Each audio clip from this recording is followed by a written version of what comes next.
우리 시간에 다 같이 일어서서 하나님의 말씀 함께 읽도록 하겠습니다. 에베소서 1장 17절부터 19절까지를 모두 한 목소리로 함께 읽습니다. 시작.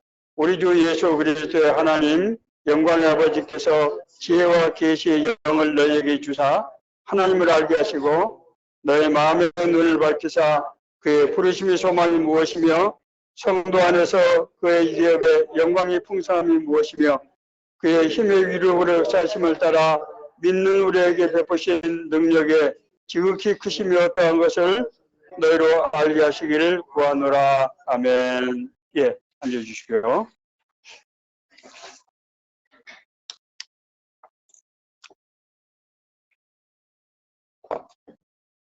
예, 오늘 친정 식구들이 오셔서 제가 좀 정상이 아닌 것 같습니다. 여러분들은 모처럼 오셔서 지난 얘기를 좀 잠깐 하고 하나님의 말씀을 전하려고 합니다. 제가 86년도 7월 달에 충주에 제1기도원이라는 데가 있어요. 그 당시에 광림교회에 다니던 시절인데 여름 수련회 항상 매년마다 여름 수련회를 전교인 대상으로 2박 3일 동안 김선도 목사님께서 하셨는데 거기에 제가 이제 참석을 하게 됐습니다. 그 당시에 제가 좀 어려운 일이 있었어요. 경제기업원에 다니던 시절인데 경제개발 제4차 경제발전 경제사회발전 5개년 계획에 여성개발 부문, 여기 지금 여성들이 많으신데 우리나라 대한민국 여성들은 저한테 사실은 상을 여러 번 줘도 여성개발 부문 계획을 처음 수립하던 시절입니다. 그래서 저한테 그걸 맡겼어요. 근데 여러분 아시는 대로 이 계획이 우리가 처음 수립하는 계획인데다가 국가계획이거든요. 경제사회발전 5개년 계획, 5개년 동안 하는 계획입니다. 이 정치적으로 얼마나 민감한 문제입니까? 여성. 지금 요즘도 뭐 이번 지금 새로운 정부도 지금 제가 볼 때는 갈등의 소지를 지금 안고 있는데 그리고 또 선례가 없는 계획이고 그래서 가니까 일 안 하고 그냥 가만 놔뒀어요. 앞에 담당하던 사무관이 그걸 어떻게 할지를 몰라 그냥 놔둔 거예요. 가서 보니까 한 4개월 정도밖에 안 남았는데 아무것도 안 돼 있어요. 그래서 그걸 들고 기도원을 간 겁니다. 은혜를 주시라고. 진짜 하나님은 은혜를 주셨어요. 뭐 다른 은혜가 아니고요. 마음에 평강을 주시더라고요. 마음의 평강. 사람이 마음에 하나님의 평강이 오니까요. 정말 머리가 술술 풀리고 그래서 기도원 갔다 와서 바로 내가 업무 계획서를 이 문제를 내가 이렇게 이런 관점에서 이렇게 해서 이렇게 하겠다. 그래서 그걸 국장 갖다 줬더니 그리고 국장이 됐다고. 응? 그렇게만 하면 될 것 같다고 그러시는 거예요. 그래서 정말 그 어려운 과제를 정말 하나님의 은혜로 이제 풀게 됐습니다. 그런데 이제 그 은혜를 받고 나니까 이상하게 하나님을 위해서 뭔가를 하지 않으면 안 될 것 같은 그런 강한 이끌림이 내 안에 있는 거예요. 그 당시에 우리나라 개발연대예요. 물론 요즘 공무원들도 열심히 하지만 저희들은 새벽에 나가서 밤 10시 정도 퇴근하면 오늘 빨리 퇴근한 것이다.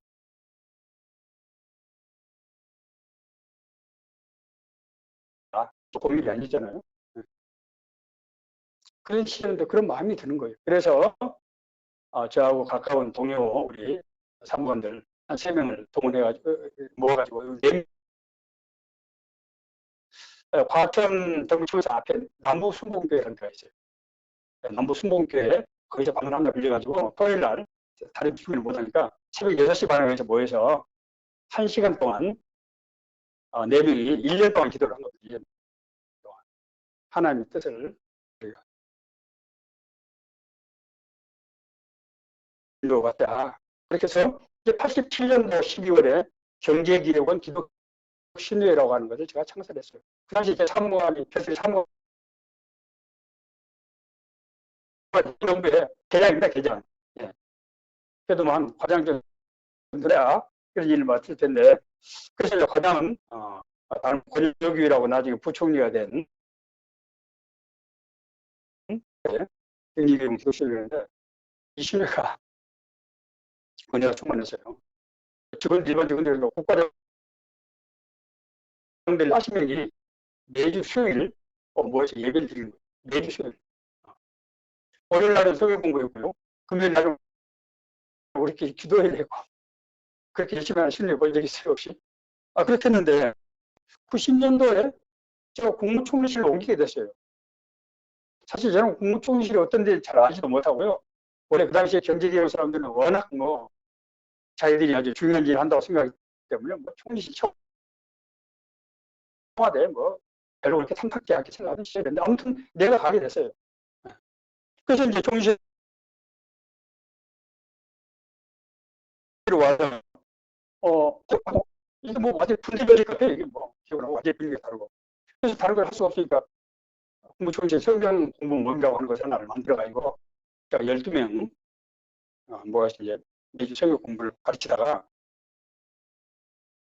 94년도 9월 5일에 공무원 성경 공부 모임이라고 하는 것을 제가 크게 확대를 해서 세웠습니다. 저기 중앙청사 앞에 그 종교교회 있잖아요, 종교교회. 나원용 감독님이 목사하실 텐데 저를 굉장히 직장 선교 활동한다고 아마 그러셨던 것 같아요. 그래서 저를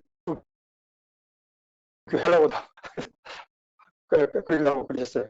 어쨌든 거기서 이제 공무원 선교 공부 모임을 하면서 공직사회에 하는 것이 알려지고 제가 그 당시에 국무총리실에 고정이었기 때문에 국무총리실은 지금도 그렇지만 그 당시에 특히 전체 중앙부처가 전 대한민국 공직기관을 다 통합하는 기관이거든요. 그래서 한국 기독 공직자 선교 연합회 대표회장을 맡으면서 전국적인 공직자 선교 운동을 이제 일으키게 됐습니다.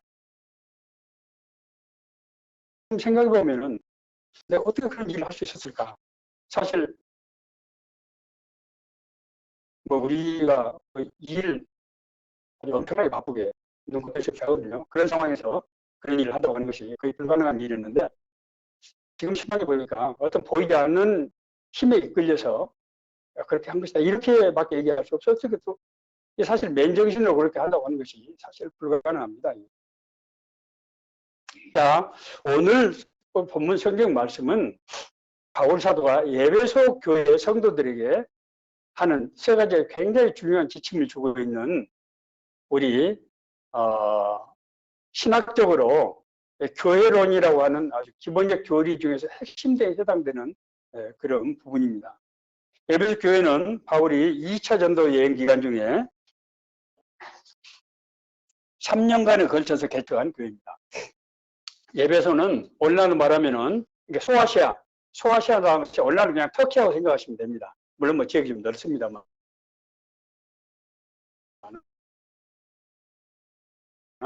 터키의 동남부 이쪽에 있는 도시인데 이게 이제 정치, 산업, 문화의 중심적인 지역이에요. 뿐만 아니라 여기가 이제 아시아와 유럽을 연결하는 그런 위치에 있습니다. 그러니까 선교적으로 지리적으로 굉장히 바울 사도가 유일하게 3년 동안 머물면서 개척한 교회는 이 에베소 교회 하나뿐이에요. 바울은 제가 여러 가지 핍박을 받았기 때문에 오래 있을 수가 없었어요. 그래서 에베소 교회는 예루살렘 교회하고 안디옥 교회, 안디옥 교회, 아홉의 지역 그리고 교회 중에 하나입니다. 그렇게 중요한 교회입니다. 자, 그래서 이 본서에서 그렇게 에베소 교회가 바울 사도가 가장 시간을 많이 들여서 제대로 목회를 하는 교회다 이렇게 생각하시면 됩니다. 그래서 이 에베소서의 이 핵심은 그리스도의 몸된 교회라는 개념이에요. 제가 사실 신학적으로 굉장히 중요한 말씀인데 제가 이것이 주제가 아니기 때문에 길게 말씀을 못 드립니다만 쉽게 그냥 제가 말씀드릴게요. 당시 유대교회는 제사장 중심 신앙이죠. 그렇지 않겠어요? 왜냐하면 하나님의 성령이 누구에게만 임합니까? 제사장에만 임하는 거예요. 그래서 하나님의 음성을 제사장만이 듣는 겁니다. 그리고 율법은 일반 백성들은 알 수도 없었어요, 그것을. 예. 그 다음에 성전 중심의 교회. 그런데 교회를 그리스도의 몸이라고 얘기를 합니다. 그리스도의 몸이라고 하는 것은 그리스도께서 머리가 되시고, 그리고 성도가 지체가 되는, 그래서 한 성령에 의해서 지배되는, 다스려지는 교회라는 뜻이에요. 그래서 그리스도의 몸된 교회. 자, 그러면은 교회의 본질,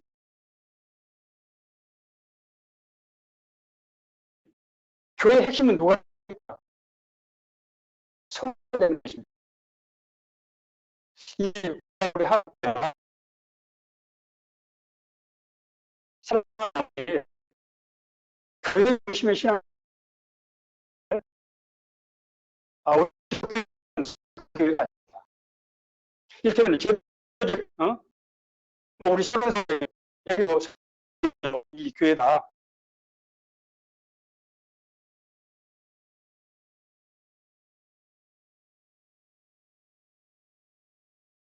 이 말은 예수를 그리스도라고 고백하는 그런 사람과 그런 사람들이 모인 신앙 공동체의 개념이에요. 교회는 건물이나 제도가 아니고 교회가 하는 프로그램이 아니고 누가 교회라고요? 성도가 교회, 성도가 교회.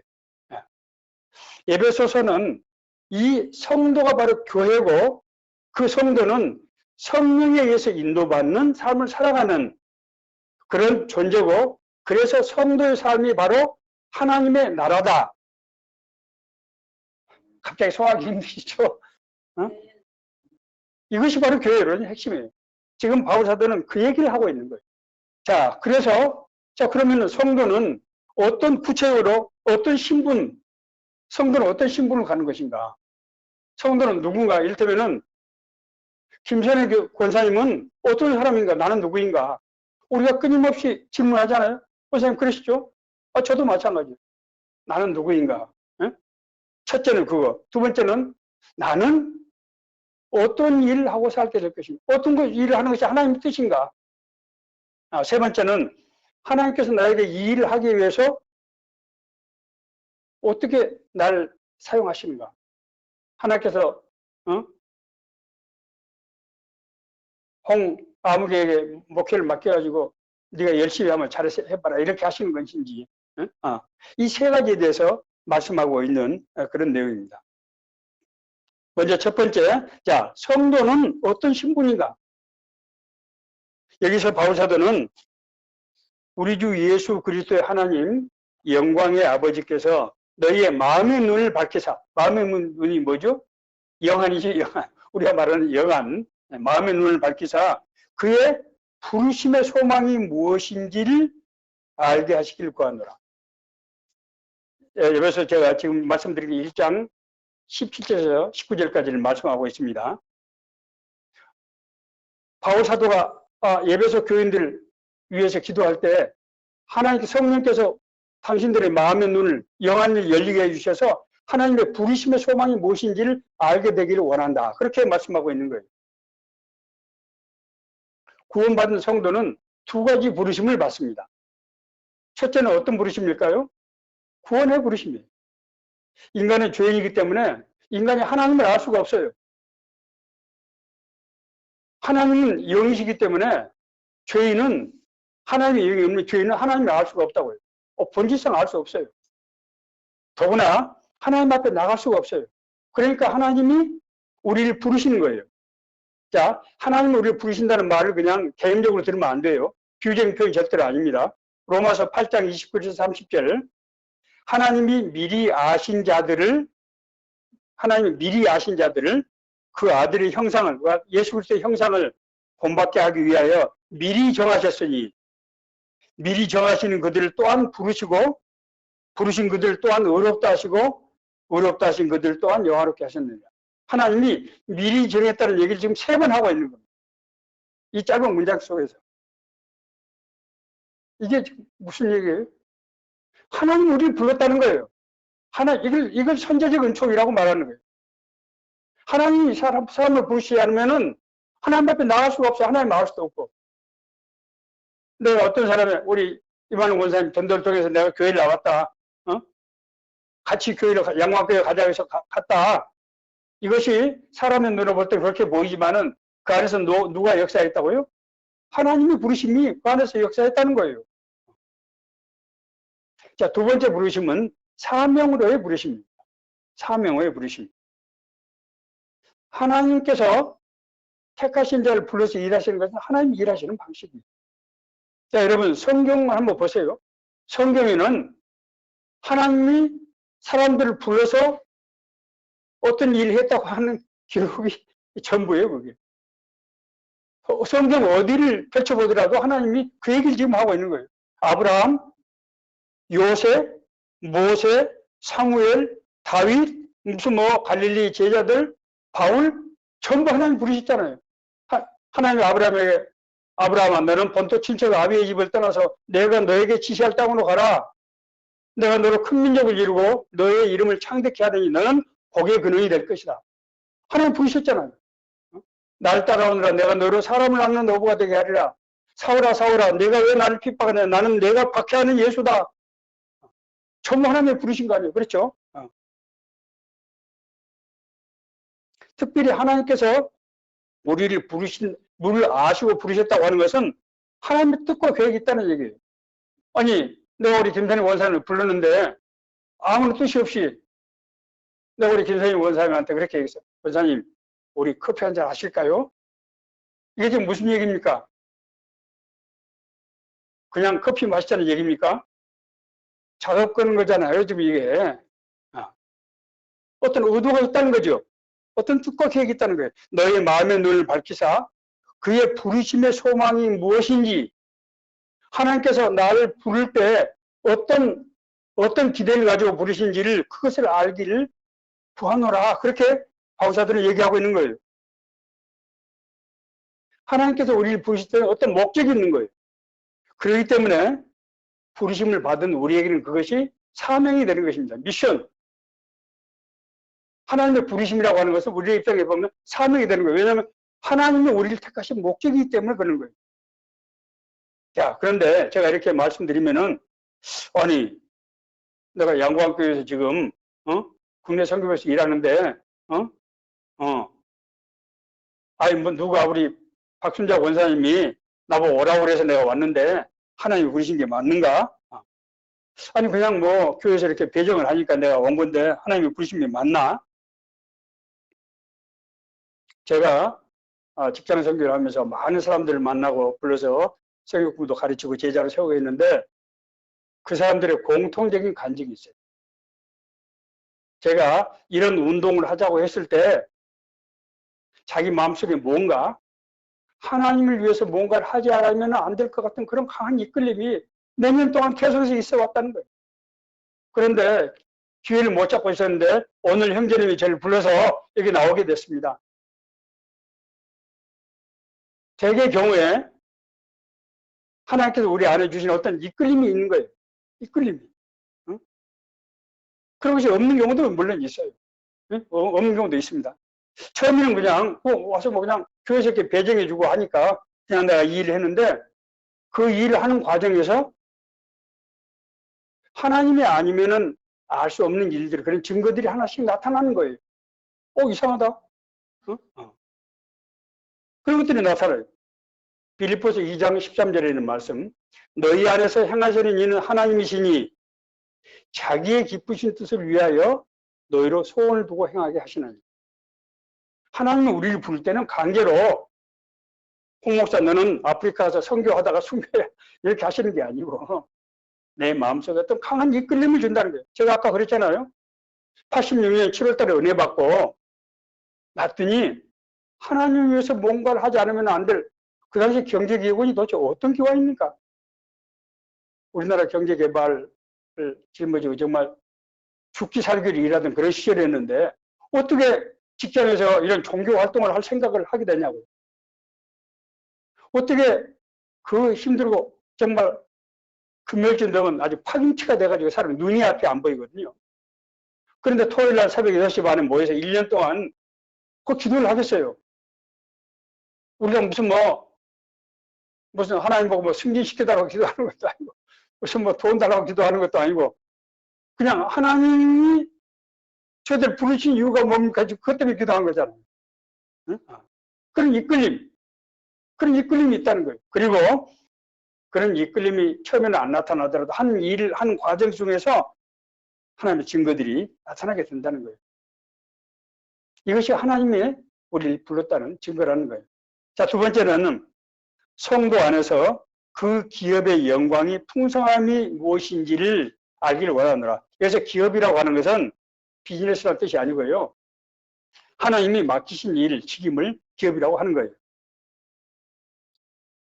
하나님이 우리에게 맡긴 일이 얼마나 그것이 엄청나고 영광스러운 일인지를 너희들이 알기를 원한다. 그런 얘기입니다. 여기서 성도인 우리는 하나님과의 관계에 있어서 두 가지 신분으로 갖는다고 하는 것을 우리가 이해를 해야 됩니다. 우리는 성도로서 두 가지 신분을 갖게 된다고요. 첫째는 하나님의 자녀죠. 자, 그런데 바울 사도는 하나님의 자녀이면은 상속자, 곧 하나님의 상속자요. 그리스도와 함께한 상속자니 그와 함께 영광을 받기 위하여 고난도 함께 받아야 할 것이니라. 하나님의 자녀인 우리는 하나님의 나라의 상속자라는 거예요. 자, 여기서 하나님 나라 상속자라는 말이 도대체 무슨 말인지, 이게 진짜로 맞는 말인지를 우리가 검증해 볼 필요가 있겠죠. 하나님께서 인간을 창조하실 때 어떻게 창조하셨습니까? 우리 인간의 모양은 흙으로 지어서 만드셨잖아요. 다른 모든 피조물과 똑같이 흙으로 만드셨어요. 그런데 인간에게는 코에다가 생기를 불어넣어서 생명이 되게 하셨어요. 이것이 바로 하나님의 영이에요. 우리가 하나님의 형상으로 지음받았다면 우리 모양이 하나님의 모습을 닮았다는 뜻이 아니에요. 이걸 오해하시면 안 돼요. 하나님이 오선자님 남자입니까? 여자입니까? 내가 그 말 할 줄 알았어. 하나님은 남성도 아니고 여성도 아니시죠. 하나님은 모습이 아니에요. 하나님의 형상, 알 수 없어요. 인간이. 하나님을 구성하는 something, 무언가. 그걸 로고스라고 하는 거예요. 로고스. 하나님을 구성하는 그 로고스로 우리 인간을 만든 거예요. 이것을 우리말로는 말씀이라고 하는 겁니다. 여기서 이 말씀은 성경 말씀이라는 뜻도 있지만은 하나님을 원래 만든 하나님의 본질적인 요소라는 뜻이에요. 그것이 인간의 언어의 형태로 나타나는 것이 성경입니다. 뭐 이것은 아무튼 설명이 필요한데 나중에 기회 있으면 또 합시다. 자, 하나님은 우리를 자신의 형상으로 만든 이유는 창세기 1장 28절 때문이에요. 하나님이 그들에게 복을 주시며 그들에게 이르시되 생육하고 번성하라, 땅에 충만하라, 땅을 정복하라. 이 정복하는 것은 서구식 표현이에요. 우리 같으면 섬기라 이렇게 얘기했을 텐데, 바다의 물고기와 하늘의 새와 땅에 움직이는 모든 생물을 다스리라 하시니라. 하나님은 우리를 자신의 형상으로 만드는 것은 자신의 뜻과 계획 가운데서 세상을 다스리게 하기 위해서 우리 형상으로 만드신 거예요. 바울 사도는 이것을 우리 신앙의 상징적인 것이 뭡니까? 예배 아니겠어요? 예배로 비유해서 말씀을 하고 있어요. 어떤 것이 하나님의 형상을 받은 자녀로서의 올바른 삶이라 하는 것을 예배로 말씀하고 있다고 해요. 로마서 12장 1절 2절에 있는 말씀이에요. 그러므로 형제들아, 하나님의 모든 자비하심으로 너희를 권하노니 너희 몸을 하나님이 기뻐하시는 거룩한 산제물로 드리라. 우리 몸을 예배에 제물, 구약시대 제물 바치잖아요. 너희는 이 세대를 본받지 말고 마음을 새롭게 함으로 변화를 받아 하나님의 선하시고 기뻐하시고 온전하신 뜻이 무엇인지 분별하도록 하라.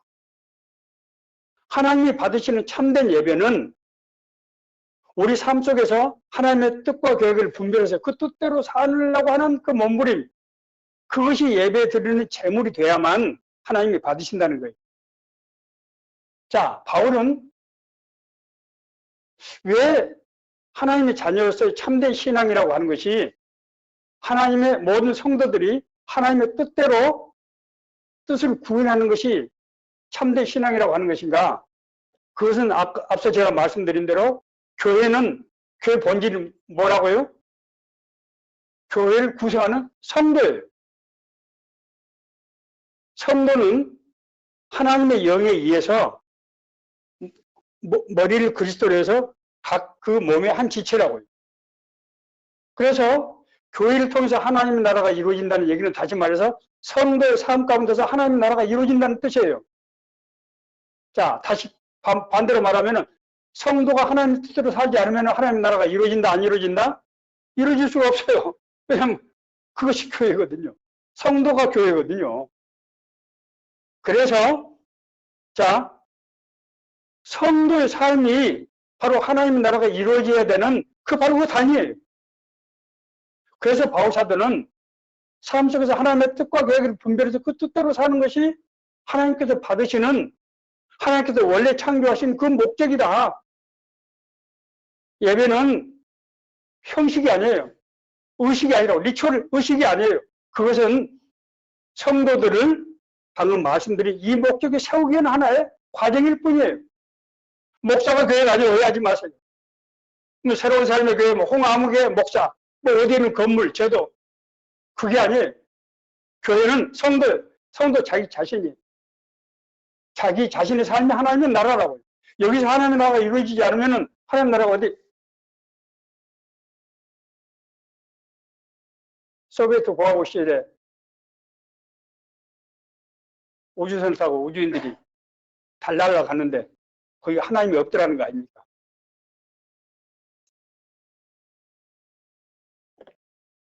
성도의 삶이 바로 상속자의 삶이라는 거예요.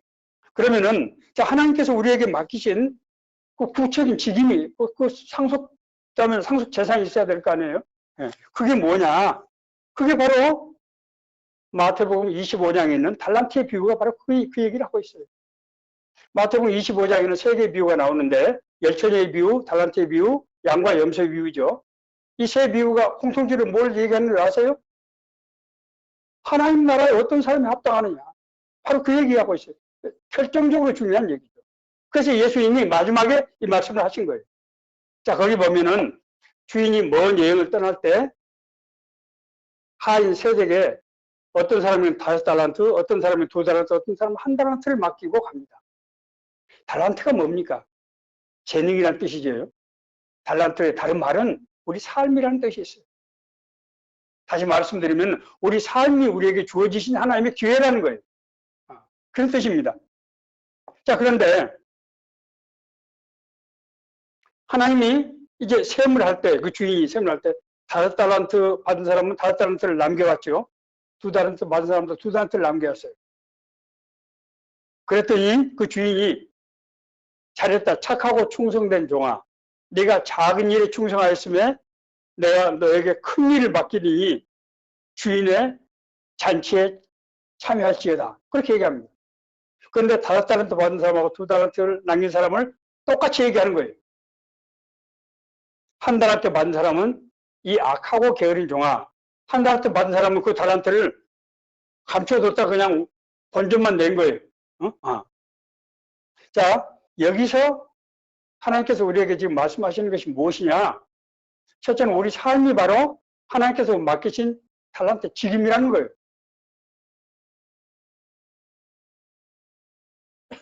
우리는 각자 맡은 일이 여러 가지로 다양합니다. 어떤 사람은 대통령이 되고 어떤 사람은 면석이가 돼요. 그냥 하나님 관점에서 볼 때 면석이나 대통령은 그렇게 중요한 게 아니에요. 하나님이 맡겼다는 것이 중요합니다. 그래서 하나님은 대통령은 더 많은 복을 주고 면석을 적게 주는 것이 아니고 똑같이 줘요. 하나님은 우리에게 맡기신 것만 물어보시는 거예요. 맡기신 것만. 그래서 하나님은 우리를 상대평가하지 않으시고 하나님께서 맡기신 걸 절대 평가를 하시는 거예요. 자, 그런데 그러면 1달란트 받은 사람은 계속해서 1달란트 하느냐? 그렇지 않아요. 성경은 그렇게 말씀하고 있지 않습니다. 5달란트 남겨온 사람에게는 5달란트를 주시고 2달란트를 남겨온 사람은 자기가 남겨온 2달란트를 또 주셔요. 그 말은 무슨 말이냐? 하나님은 처음부터 큰 것을 맡기지 않고 작은 것을 맡기시고 그것에 충성된 것을 봐서 더 큰 것을 맡기고 좀 더 큰 것을 맡기고 해서 큰 일을 하게 하신다고 하는 것입니다. 자, 세 번째는 하나님께서 우리에게 맡은 자에게 주시는 능력이 얼마나 크고 엄청난 것인지를 너희가 알게 하시기를 원하노라. 그렇게 얘기하고 있습니다. 믿는 우리에게 베푸신 능력이 지극히 크심이 어떠한 것을 너희로 알게 하시기를 구하노라. 하나님께서 택하신 자들에게, 하나님께서 부르신 자들에게 베푸시는 대표적인 은혜는 하나님의 인도하심이에요. 진짜로 하나님이 우리 삶을 주관하시고 인도하신다는 거예요. 우리가 예수 그리스도의 영접에서 죄사함을 받을 때 우리에게 나타난 첫 번째 나타나는 변화는 뭡니까? 우리 안에 하나님의 영이 회복이 되는 거예요. 앞서 말씀드린 대로 하나님이 자기 형상으로 우리를 만들었는데 인간의 불순종을 위해서 사라졌던 하나님의 영이 내 안에서 다시 회복이 되는 것입니다. 하나님의 영이 내 안에서 회복되는 이유는 무엇인가? 그것은 하나님이 택하신 자기 자녀를 삶을 주관하시고 인도하시기 위해서 그러는 거예요. 자, 하나님께서 우리를 자기 자신의 형상으로 창조하셨다고 하는 것은 우리를 통해서 하나님 나라를 이루기 위한 것이라고 했죠. 하나님의 나라를 이루려고 그러면은 우리에게 어떻게 해야 되겠어요? 대통령이 나라 일을 저에게 일터면을 맡기셨다고요. 저는 뭐 34년 동안이나 나라를 위해서 일을 했으니까. 제가 여러 가지 일들을 맡은, 저희가 계급이 올라갈 때마다 대통령이 주신 사령장이 있어요. 마지막 높은 자리에 갔을 때는 굉장히 큽니다, 이게. 큰, 이만한 걸 줘요, 이렇게. 사령장, 홍아무개, 뭐, 몇 급, 귀하를 대한민국 무슨 일에 무엇으로 임합니다.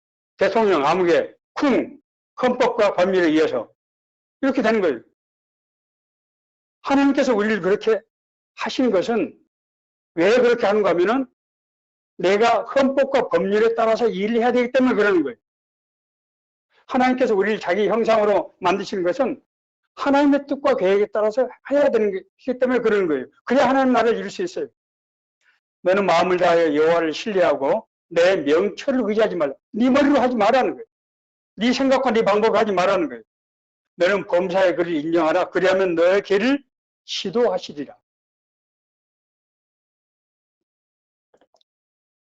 우리 박준소 권사님, 우리 팀장님이시거든요. 2012년도 6월, 우리가 그때 며칠인가, 6월 5일부터 6월 10일까지 DTS 훈련에 갔어요. 우리 정읍으로 갔거든요, 10명이. 예. 우리 권사님이 이제 우리 대장이시고, 저는 그래서 회계를 맡았어요. 회계할 일이 많았던 거예요. 회계해야 될 게 많았나 봐. 저한테 회계를 맡기시더라고요. 응? 자, 그런데 우리가 어디로 가야 될지, 비용을 얼마를 조달해야 될지, 어디 가서 전도를 할지, 뭐 이런 것에 대해서 우리는 아무런 아이디어가 없는 거예요. 하면 안 돼. 그거 다 성령의 인도하심을 받아야 해야 돼요. 그래서 우리는 권사님이 이제 KTX를 이제 용산에서 타고 이제 정읍으로, 이제 KTX를, 정읍이라는 먼저 이제 사역지가 결정이 됐어요. 10명이 기도를 했는데 8명은 고창이라고 그러고 2명이 정읍이라고 했어요. 아니다. 거꾸로. 8명이 정읍이고 2명이 고창이라고 그랬어요. 원래는 사역지를 한 곳만 해야 되거든요. 나중에 결국 우리가 두 곳을 다 가게 됐다는 거 아닙니까? 어쨌든, 그래서 우리 KTX 타고 이제 갔어요. 이렇게 갔는데, 이제 정읍 도착하기 이제 한 30분 전에 우리 권사님께서, 자, 우리 어디로 가야 될 처소가 있어야 되잖아요. 우리가 길바닥에 있을 수는 없지 않습니까? 그래서 기도를 하자고 그러더라고요. 그래서 기도를 했어요. 그랬더니 하나님께서 우리가 가야 될 처소들을 각자에게 알게 하셨어요. 한 형제에게 교회 건물 모양을 보여주셨어요. 3, 4층 되는 건물에 노란 벽돌로 지어진 건물에 한 자매에게 신광교회라는 이름을 주셨어요. 놀라지 마세요. 정읍 한 번도 가보지 못한 사람, 그중에 정읍 가본 사람 한 사람도 없었어요. 신광교회라는 간판 눈에 그냥 보여주신 거예요. 어떤 자매에게는 그 간판 그 교회 앞에 있는 병원의 녹십자병원의 간판도 보여주셨어요. 택시 기사한테 물어보니까 신광교회가 2개가 있대. 근데 내가 한 교회는 어떤 교회고 다른 교회는 어떤 교회 물어봤더니 한 교회는 큰 교회가 한 교회는 작은 교회로. 그럼 큰 교회로 갑시다. 우리가 10명이 가서 묵으려고 그러면은 작은 교회는 안 되잖아요. 그러니까 신광교회로 가는데 진짜 그 녹십자병원 간판이 앞에 보이는 겁니다. 그리고 저 뒤에 보니까 아까 그 형제, 최재 형제가 봤던 노란 건물이 보여요. 좀 더 가니까 신광교회라는 간판이 보입니다. 놀랍죠? 이것뿐이 아니에요. 우리가 매일매일 가야 될 사역지, 전도지, 우리가 뭐 전부를 하나님께서 미리 보여주시고 말씀으로 인도하셨어요. 마지막에는 우리가 고창 신림교회, 원래는 정읍인데 두 사람이 고창을 맡다고 그랬잖아요. 고창 신림교회로 가게 됐어요. 갔더니 그 목사님은 우리 각자에게 가지고 있는 문제들, 하나님의 뜻과 계획들을 다 말씀해 주셨어요. 엄청난, 그걸 하기 위해서 우리를 그쪽으로 부르신 거예요. 하나님께서 우리를 진짜로 부르시고 인도하신다는 거예요. 하나님이 왜 그걸 우리를 보여주셨을까요? 하나님은 그러면 항상 그렇게 일일이 다 가르쳐 주시고 인도하실까요? 그렇지 않아요. 하나님께서 내가 너희들과 함께 한다. 그러므로 앞으로 믿음으로 네 생각과 방법으로 살지 말고 하나님의 뜻을 분별해서 그 뜻대로 살도록 하라고 하는 아주 강렬한 메시지. 하나님께서 부르심을 받은 사람에게는 우리가 하는 일은 하나님이 네가 알아서 하라고 맡기시는 게 아니고 하나님이 진짜로 주관하시고 인도하신다는 게 정말로. 저는 그 뒤에서 훈련을 받고 나서 내 인생을 되돌아봤어요. 내 보고서를 쓰면서 이런 일이 어떻게 해서 나에게 일어나는가. 그랬더니 놀라운 사실을 발견했어요. 내가 살아온 인생이 마치 퍼즐이 맞추듯이 거대한 퍼즐이 완벽하게 맞춰지는 걸 제가 발견했어요. 하나님이 내 삶을 주관하시고 인도하시는 내가 모르고 있었어요. 두 번째로 하나님께서 맡긴 자에게 권세와 능력을 주시는 거예요. 오직 성령이 너에게 임하시면은 너희가 권능을 받고 예루살렘과 온 유대와 사마리아 땅끝까지 이르러 내 증인이 되리라 하시니, 하나님이 이런 영적인 사역이기 때문에 인간적인 생각과 방법을 할 수 없어요. 이성으로 할 수 없어요.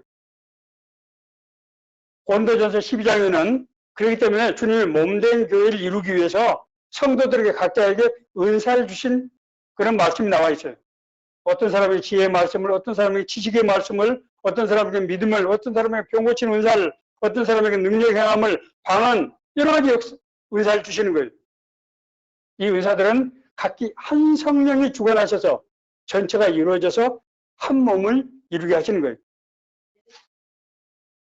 그러므로 하나님의 일을 할 때 이 은사가 나타나도록 되어 있어요.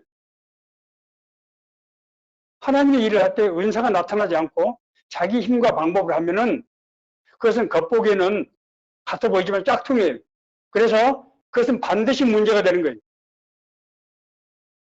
하나님의 성령의 속성인, 우리 쉽게 말해서 성령의 9가지는 사랑과 희락과 자비와 경성과 오래 참음과 뭐 이런 것들이 속성이 그 안에서 나타나지 않아요.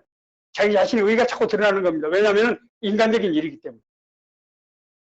하나님이 하시는 일은 모든 것을 합력의 선을 이루게 하시고 하나님의 권세와 능력으로 역사하시는 거예요. 하나님께서 우리에게 주시는 능력 가운데 가장 핵심적인 능력은 변화의 능력이에요. 변화의 능력. 하나님의 말씀은 살아있고 운동력에서 좌우에 나르셨는 어떤 것보다 예래요. 우리의 심령과 골수를 쪼개며 마음의 생각과 뜻을 감찰하시나니, 성경 말씀을 우리가 읽을 때 영안이 열리면은 그 말씀이 사람을 바꿔버리는 거예요. 사람이 교육되는 것이 아니에요. 영어로는 트랜스포메이션이라는 단어를 쓰는데 현질이 바뀌는 거예요. 그래서 거듭났다고 그렇게 말하는 것입니다. 니고데모는 이 말씀을, 율법학자인 니고데모는 이 말씀을 이해하지 못했어요. 사람이 어떻게 거듭날 수 있습니까? 너는 이스라엘의 선생으로서 이 말씀을 이해하지 못하느냐? 모세가 광야에서 뱀을 들고 같이 인자가 들려야 되는데 이것은 너희들을 거듭나게 하기 위함이다. 그렇게 말씀하셨어요. 하나님 우리에게 주신 능력이 무슨 가장 기본적인 능력이 뭐라고요? 변화시키는 능력이에요. 내가 복음을 부끄러워하지 아니하노니 이 복음은 모든 믿는 자에게 구원을 주시는 하나님의 능력이다. 우리가 우리 전도할 때 우리 성도한테 전도할 때 되게 사형리를 많이 이용합니다. 여러분 잘 아시잖아요.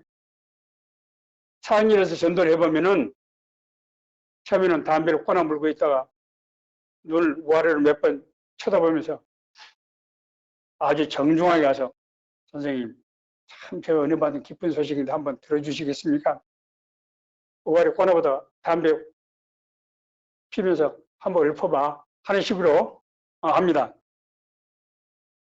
처음에 이제 1페이지가 있고 한 3페이지 정도 가면은 이 사람이 담배를 내려놓게 돼요. 그리고 눈이 달라집니다. 나중에 4, 5일이 지나고 영접할 때 되면은 이 사람이 이 황소 같은 놈, 이 산돼지 같은 놈이 그 자리에서 눈물로 영접하는 것을 수도 없이 봤어요.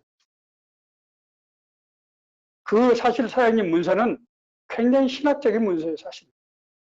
그거는 인간의 죄론, 구원론, 기독론 이런 신학적인 문서예요. 그 사람이 그 내용을 알고 그걸 영접했을까요? 아니에요. 그렇잖아요. 하나님의 영이 그 말씀 안에 있는 하나님의 영이 이 사람에게 임한 거예요. 그래서 그 말씀을 듣고 그 산돼지 같은 사람이 눈물을 흘리면서 복음을 영접하고 그 많은 역사가 나타나는 거예요. 인생을 4, 50년 살던 사람이 갑자기 그런 변화가 나타나는 것입니다. 하나님이 우리에게 일 맡기실 때 그런 변화의 능력을 우리에게 주셨다는 거예요. 그래서 그를 통해서 그의 삶 속에서 하나님의 나라가 이루어지는 거예요. 이 하나님의 능력이 육신이 병이 든 사람에게는 치유하는 역사로 나타나고 귀신 들리는 저는 내 동료가 귀신 들렸는데 그 연결해서 기도할 때 사람이 바뀌는 것도 저는 봤어요. 귀신이 쫓아나가고 사람이 지혜의 문이 열리고 하나님께서 합력해서 설리는 이런 놀라운 이해할 수 없는 일들이 일어나게 되더라는 거예요. 그게 하나님께서 택하신 일꾼들에게 주시는 능력이라는 거예요. 예수님께서 그것을 보이기 위해서 제자들과 같이 나를 따라오너라. 내가 너희로 사람을 낳는 어부가 되게 하리라고 부르시고 예수님께서 강의실에서 강의를 하신 것이 아니고 제자들을 자기가 데리고 다니시면서 자기 안에서 나타나는 하나님의 능력, 하나님의 역사를 두 눈으로 똑똑히 보게 하시고 볼 뿐만 아니라 제자들 두 사람씩 묶어서 70명을 묶어서 각기 파송을 했어요. 파송을 할 때 병 고치는 은사, 귀신 쫓아내는 은사, 그 다음에 말씀을 전파하는 은사, 이런 은사를 주시고 보냈더니 우리 디테스 훈련 받을 때와 똑같이 디테스 훈련이 바로 그게 모형이에요. 마가복음 6장에 있는 말씀. 실제로 훈련받은 제자들에게 그 능력이 나타나는 거예요. 그렇다고 그 능력이 나중에 없어졌어요. 그런데 예수님께서 십자가에 달리시고 부활 승천하신 후에 마가 다락방에서 역대했던 성령 강림을 통해서 그 하나님의 성령의 권세와 능력이 다시 제자들에게 임해서 그 은혜 받고 변화된 사람들이 엊그제까지 예수를 십자가에 못 박혀 죽였던 그 사람들이 구원받고 거듭나서 서로 모일 때마다 하나님의 말씀을 공부하고 찬양하고 기도하고 서로 유무상통하는 사도행전적인 신앙 공동체가 이루어진 거예요. 그 사람들이 갑자기 천사가 된 게 아니에요. 사람이 바뀌어버린 겁니다. 이 능력을 택하신 사람들에게 주신다고 하는 것입니다. 말씀을 마무리하겠습니다. 우리가 교회에 나오게 된 것, 성교에 들어와서 활동하게 된 것은 여러 가지 그럴듯한 이유가 있어 보이지만은 하나님의 부르심 때문이라고 하는 것입니다. 그러므로 하나님께서 왜 나를 부르셨을까? 이것을 우리가 제대로 이해를 하고 해야만 하나님 나라의 쓰임을 받을 수 있게 된다는 거예요. 첫째, 하나님 나를 부르신 목적이 무엇인가? 두 번째, 하나님께서 나에게 맡긴 이 직임이 이게 어떤 일인가? 내가 볼 때 이게 작아 보이는데, 별 볼일 없어 보이는데 왜 하나님께서 나한테 이런 일을 맡기셨을까? 그것을 알아야 된다는, 그 일이 얼마나 엄청난 일인지 알아야 된다는 거예요. 그리고 하나님께서 맡기신 우리에게 주시는 권세와 능력이 어떤 것인지를 알아야 된다는 거예요. 그것을 자기 삶과 사역 가운데서 체험해야 된다는 거예요. 그럴 때 우리 삶 가운데서 하나님의 나라가 이루어지게 되고, 그래서 우리가 교회가 된다고 하는 거예요. 오늘날 우리 한국교회가 유감스럽게도 교회 건물과 교회가 가져오는 시스템이 마치 목사가 마치 교회인 것처럼, 성도들은 교회 와서 무슨 그냥 참석자,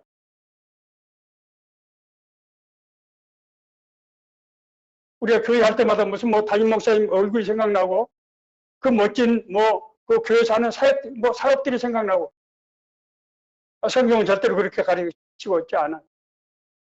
하나님께서 우리를 자신의 형상으로 만든 것은 우리 성도들 삶, 교회를 이루는 성도들 삶을 통해서 하나님의 나라가 이루어지기 위한 것인데, 그것은 지금까지 우리가 생각과 방법으로 살던 삶에서 하나님의 뜻과 계획이 무엇인지를 분별하고 나한테 맡겨주신 일이 무엇인지를 우리가 확실히 알고 그것을 할 때 무엇을 어떻게 해야 될지를 알아야만 그렇게 한다는 거예요. 그럴 때 우리 삶 속에서 하나님의 나라가 진짜로 이루어지고 우리가 세상을 떠났을 때 그래서 영원한 하나님 나라에 들어가게 살게 된다. 이것이 오늘 우리에게 주시는 은혜의 말씀, 인도에 하시는 말씀이 되기를 간절히 바랍니다.